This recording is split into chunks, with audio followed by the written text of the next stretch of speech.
This podcast is brought to you by Penji. Penji is a creative subscription service that gives you access to pre-vetted, agency-trained creatives from all over the world. From graphic design to illustrations to social media management and web development, it's all included for one monthly price. It's time to say goodbye to the hassle of searching for top-notch creative talent. With Penji, you get quality and consistency delivered right to your inbox every day, carefully crafted for you by humans. So meet your new creative team today. Head over to penji.co for more and enter the coupon code located within the podcast show notes.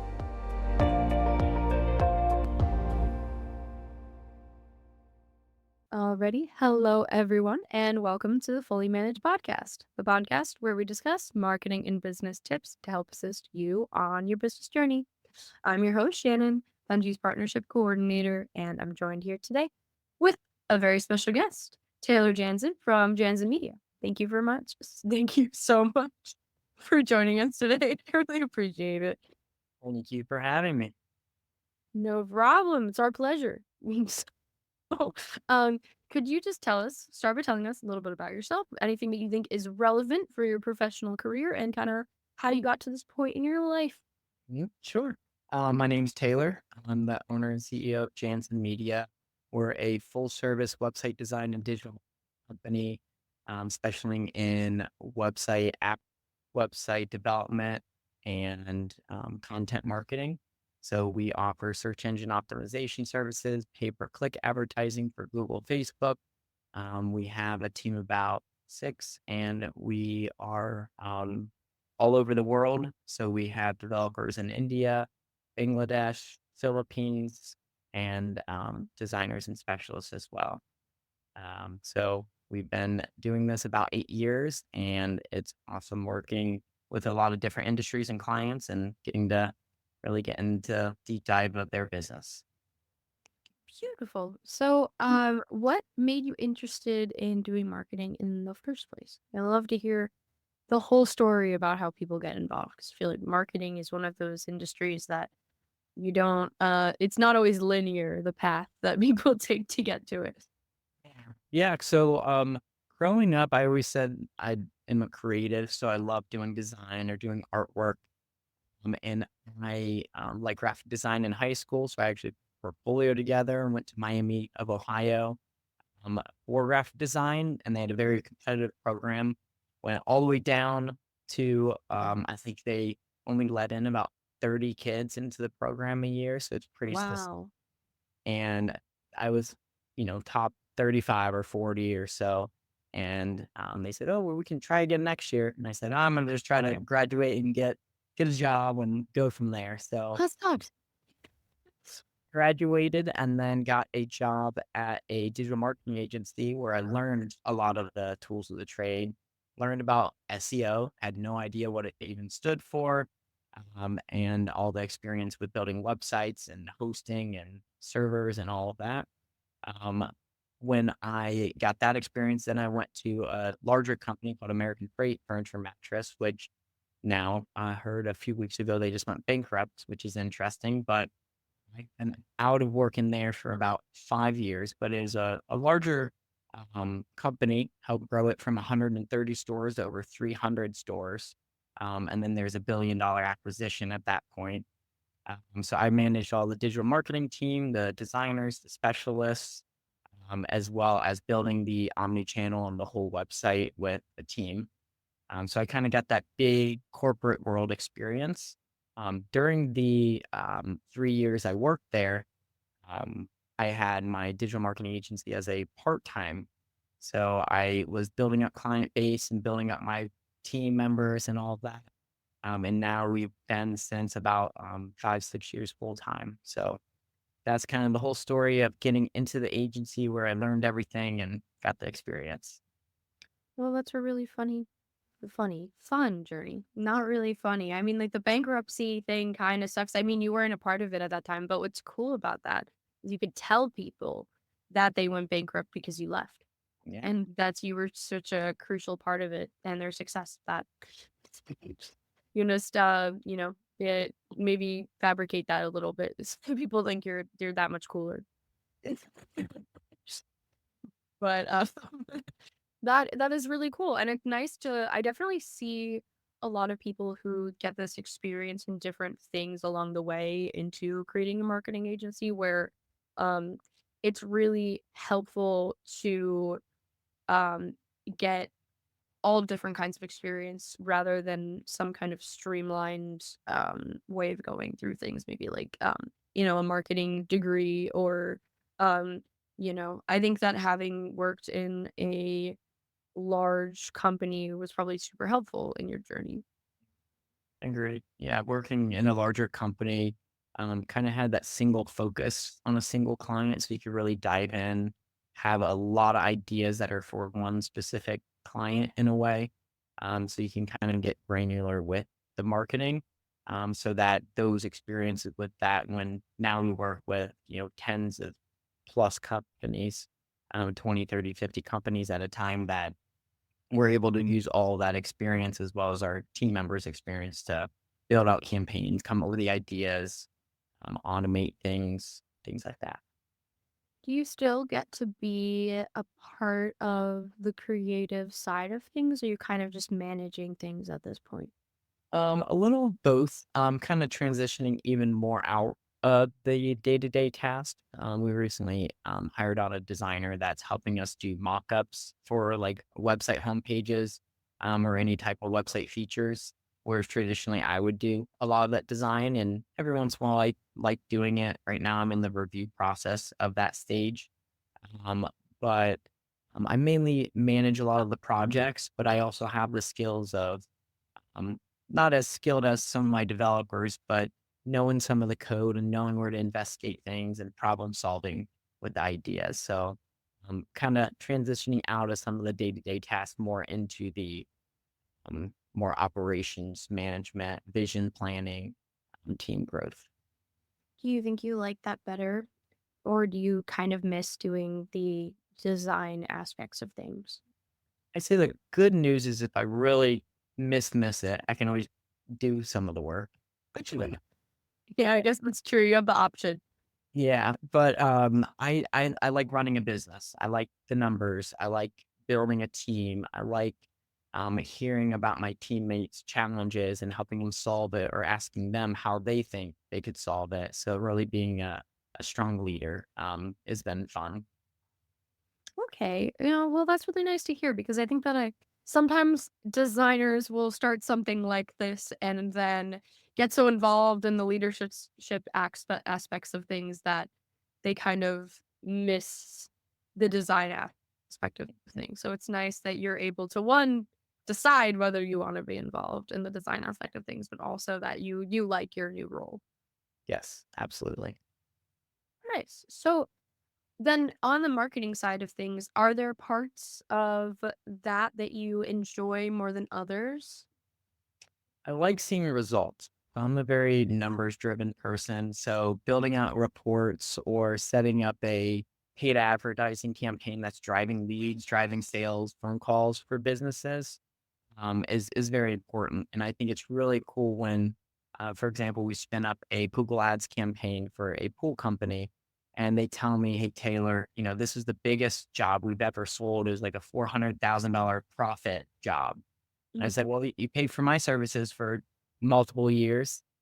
And so it's really cool to see those results turn into actions, and dollars in clients' businesses, as well as we have a pest control company that we've been working with them now for 3 years, and every year they've been growing, and they've been hitting all their target numbers, and they're going to break $1 million this year, and it's really cool seeing the successes of our clients. That is really nice. So I would assume then that your least favorite part is when the results are not what you're expecting. It's frustrations, absolutely. So if we're doing a paid ad campaign and we know they're spending one, two, three, $5,000 a month, and we're generating leads, but not as many, or they're not Mhm. as quality. uh, there's a lot of wasted dollars on bad clicks. And then they're also paying us, and it feels like it's not turning into a return. That's when either I have the hard conversations talking with the client saying, "Hey, this is not working out as much as we'd like to, we should probably switch into a different strategy that we've seen success with your industry. So Mhm. we do like talking to our clients to truly help them and not just to get a paycheck or to offer them services or build them a website if they don't need it. We do want to try and do right by all of our clients. I definitely appreciate that approach. Is there ever times where a client kind of suggests a strategy that you kind of feel in the beginning might not be the best way for them to go about things? Yeah, so we've done sometimes people hear SEO and it's more of a trigger word where they know they should be doing it or they're like, oh, people are on Google. And sometimes it's more difficult for a new company to build a website and then start from scratch with SEO, just because of all the ranking factors of either domain age or the amount of content that needs to be on the site. Um, and sometimes the cost value is not there initially. If you have the funds and you want to start building a foundational company and you know it's going to be long term, it's absolutely crucial. But for some companies, that would be an example that will say, we usually don't recommend, you know, doing our level 2 or 3 package for SEO when, it's not going to be as much value at the beginning for them. Mhm. Okay, that's really I think it's very sound advice because I don't think that a lot of people are thinking about that. I think that it's definitely something that, yeah, I definitely agree that SEO is a buzzword in this kind of space. Is a lot of people maybe if they have the money or they think that it's crucial for them to put towards the money um for the best that they can get for it, it might not be what they need at that time. Yeah. So, okay, for building an effective website for traffic as well as sales, do you think that there's a crucial part of it that kind of stands above the rest for when you think it'll be more successful, like Yeah. across the board? Yeah. So when building a website, what we look at mainly is user experience, number one, and branding. We do like building beautiful sites that we get compliments all the time from our clients that say, hey, our friend or a client called us or a customer said they love our website. That's always a cool testimony. So the branding and the design of the site. But in turn, you're building a website ultimately to build your business and to get sales and to make more money, ideally. So content with SEO is very important. Explaining what you do, so sometimes people say, "Oh, we do it all," but it's not very clear on what that is, as well as Mhm. the right keywords on the page to make it make sense for their business. So rather than just spamming a bunch of keywords that you think are going to get you to rank, you want it to make sense because ultimately people are going to come to the website and you want them to, um, you know, get a very clear understanding of what you're offering. Mhm.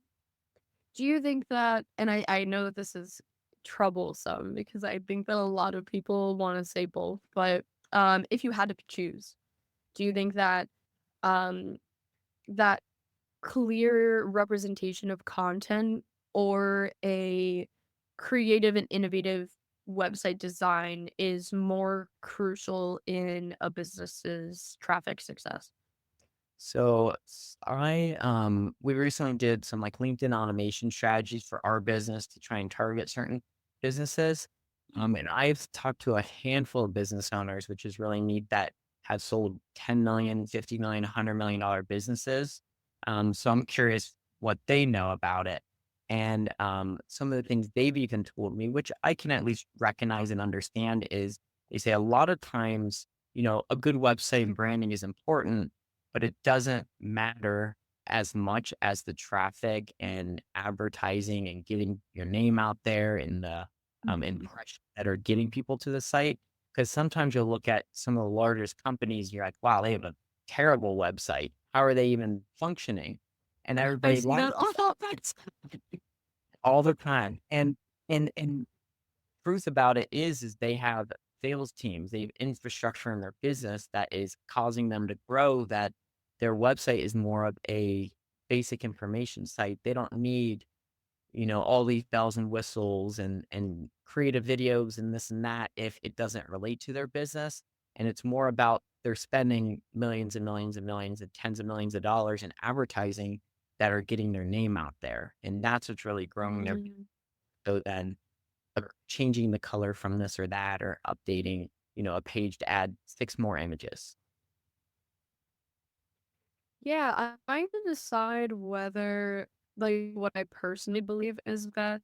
I definitely, because I see a really beautiful website, and I need to it, and I want to learn more, and I think the learning more is great for especially that landing page that you have.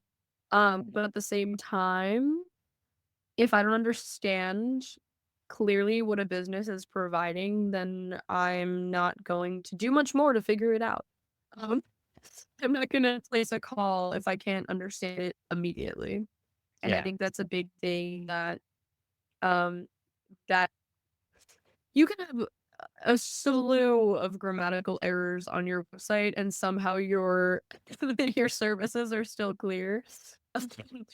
But that design aspect, even if it's wonderful, is not going to help make anything clearer unless I don't know, there's really detailed pictures that are somehow describing my chest. Yeah. And a lot of times it's also, I mean, the clarity is the number one, and then getting people to it.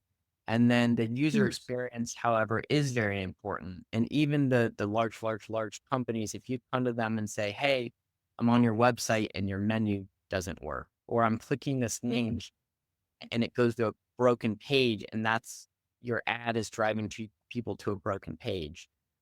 If there's clear things like that are not functioning, uh, at least the executives and the people of these large companies do recognize that that is a very important fix that is crucial for business operations. Yeah, of course. If something that is like is important in the process of getting a sale that's broken, you're kind of screwed. Yes. And that should be something that should be prioritized, whether it's a big business or a small business. That's kind of there's no going around that if they can't get through the process or they're aggravated by it. Depending on the industry, there might be a very large group that would be aggravated by it based off of age or something else. And that is, yeah, that can really bite a business. That needs to be something that's prioritized for sure. So moving outside of the website specifically, for marketing as a whole, what do you think that some people are maybe missing from their marketing approach or that you think you might be doing differently than other people? Um, so I guess a couple things, and I'd give you a client examples. We had one client that was large, $8 million company, and very similarly, they did not have a beautiful website, or it was at least functional, but there's a lot of enhancements that they could do. Um, we rebuilt their website. We set up a lot of marketing strategies, like retargeting was a very big one. They were getting hundreds of thousands of visits, and they were not capturing that audience, as well as their CRM lead flow and their automations and their triggers off of certain objectives that they have.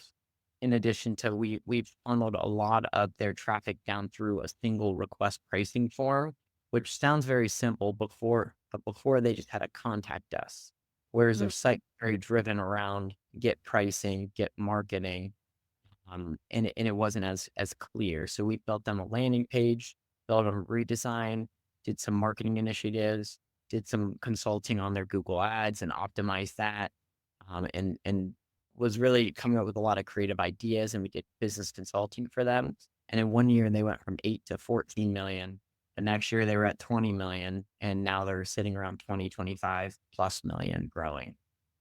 So Wow. and and the way I explain it as well is digital marketing is a lot of mm, like it enhances a current business. So if the business is bad, you can't really enhance a bad business as strongly as like this company is very innovative and they always are coming up with ideas. New products are coming out and they have a lot of content that their users like. So expanding on that. And our job is almost too easy to advertise and get it out there for people. We just recommend certain dollars. We say, hey, you're only spending $1,000 a month. You're $8 million company. We should be spending, at least 10 grand a month. And something like that is going to skyrocket their sales. They were never doing any SEO before. So they were ranking pretty well for some keywords, but to improve that authority, improve their rankings across all of their, 25 years of business history, is able to expand and grow. So the big thing to answer your question of what some companies are missing are, I guess, some crucial digital marketing tactics that mm, seem simple, but have a very clear return on investment, like a retargeting campaign. Mhm. If a large business is getting a lot of traffic and they're not retargeting those users, when someone visits your website and they drop off, if you're never marketing them again, that's lost opportunity. Especially in the furniture industry, we did some heavy studies where from the first touch point to it's about 7 days, you want to hit them about 7 to 10 times in different forms of marketing. So Oh, be a mix between traditional and digital. So you you see a Facebook ad and then you get a piece of mail in the mail, and then you see a TV ad and then you see them again on Instagram, and then you go on YouTube and there's a retargeted campaign, and then they go to Google looking for that product and we pop up as well, or we pop up organically. So those multiple touch points is what really drives a business, because a lot of times anyone in sales knows, like, the very first touch point, you can get some sales, but if you continually follow up with people, that's where your sales are gonna and your conversion rate's gonna skyrocket. I find touch points rather funny because I've had these conversations before with other marketers, but for me personally, the more that someone touches base with me, the less likely I to use their product or service. And maybe it's because of my lack of, or maybe it's because I'm annoyed easily or something like that. But I always think about this because the more that the more that a product or a service is in my face, the less likely that I want to use it because I'm like angry. Yeah. And I Or always think about that type of customer. or is it that the messaging does not relate to you as closely? So maybe they're continually hitting you because they either picked the wrong audience or they don't know how to market to you specifically, and their message is not relating to your problem. You're like, I don't have a problem with this. Like, why you keep advertising me, a skateboard, on a skateboard, and it's annoying because it's the wrong message, right? Um, that's what I would say with that. But I'm with you. The other thing say that, like, Google ads, like, well, why would I advertise on Google? Like, I never click on the ads. I see ad or sponsored and I skip it. And then you look at the actual data, and most, like, clicks and sales and the way Google operates is through advertising. And the way Mhm. they set it up is very, very intentional. Yeah, I think a lot of people at this point in time, because ads are so prevalent, I think they don't realize that something's an ad sometimes. Because the something that I just discovered, which I feel like should have been obvious to me, in the marketing space, but was not, is the entire carousel at the top when you look up a product on Google is an advertisement. Everything that is on there is an ad. Um, And yeah, when you're looking at it, you're just assuming, oh, this is like the top searched products, and that's why they're up there, but that's not true. And it's just like the websites that are the first 10. I think that's really funny is a lot of people you go. Other things they do make money. And I've even seen recently, and things are always changing on it. Like Google, don't quote me on this, but they do hundreds and hundreds of algorithms a year, almost one a day. So there's a couple major ones they'll release every year or every few years, like a mobile algorithm. Penguin was a big one back then, and just different ones that um, will change the whole setup. And I've even seen on my specific feed where the sponsored or where it says ad has actually been removed. And you can tell that they're still ads because there's a little bit of a gap between the organic and the ads. So almost just seems like at times things are always changing. So you need to always be relevant and understanding how um, digital marketing operates.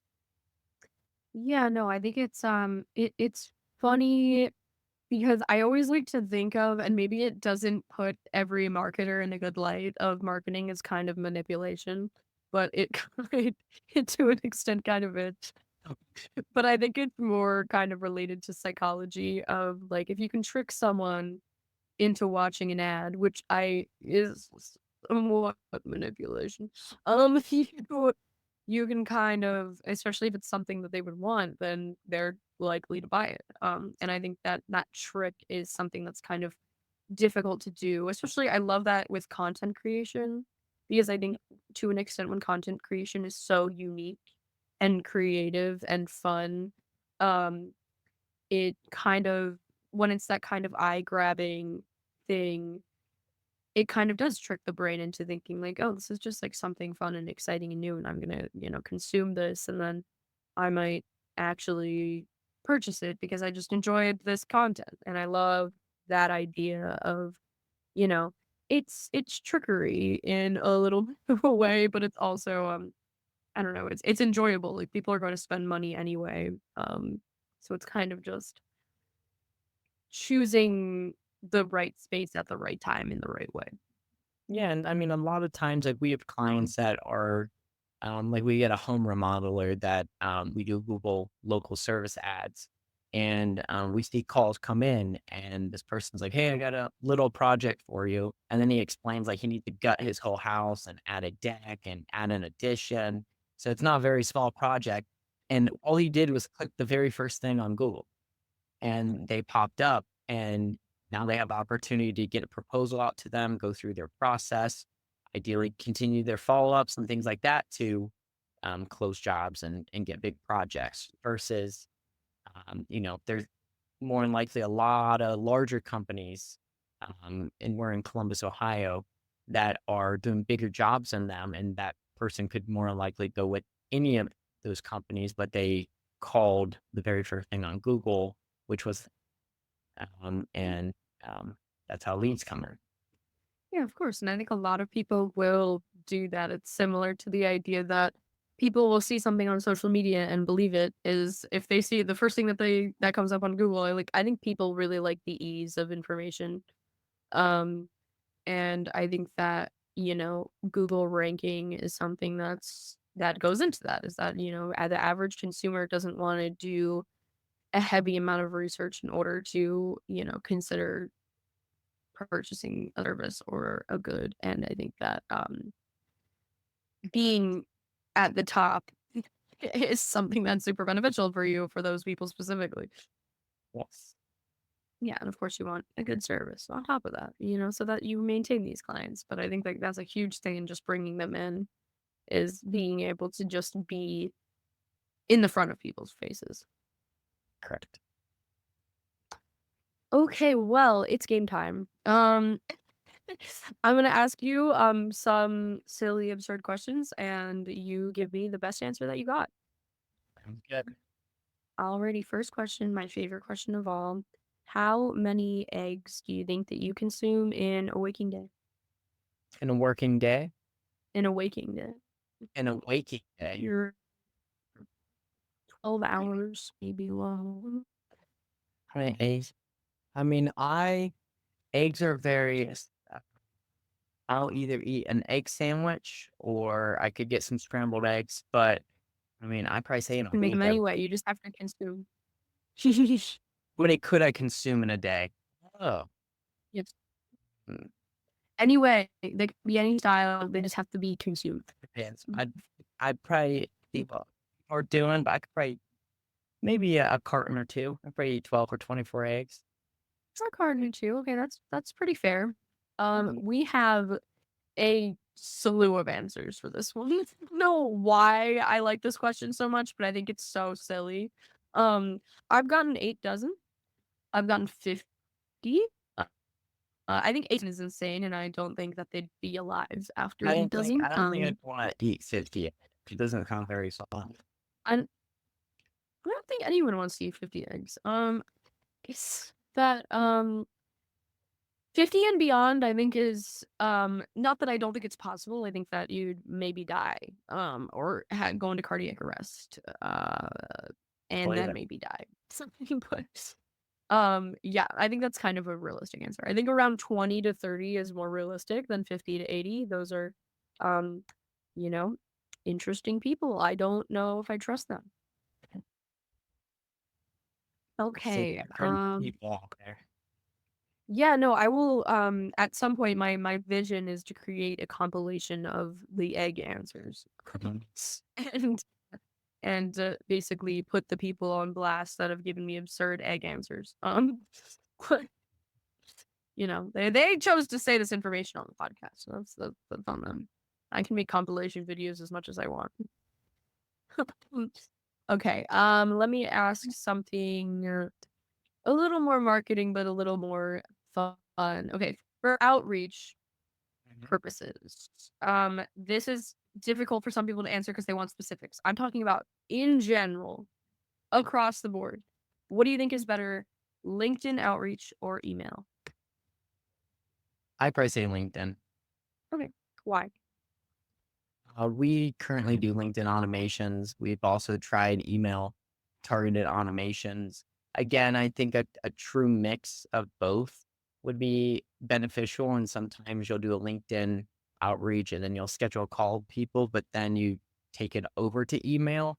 But initially for the first experience, LinkedIn, I think people can get a better vision of who you are in your profile. They can see your face.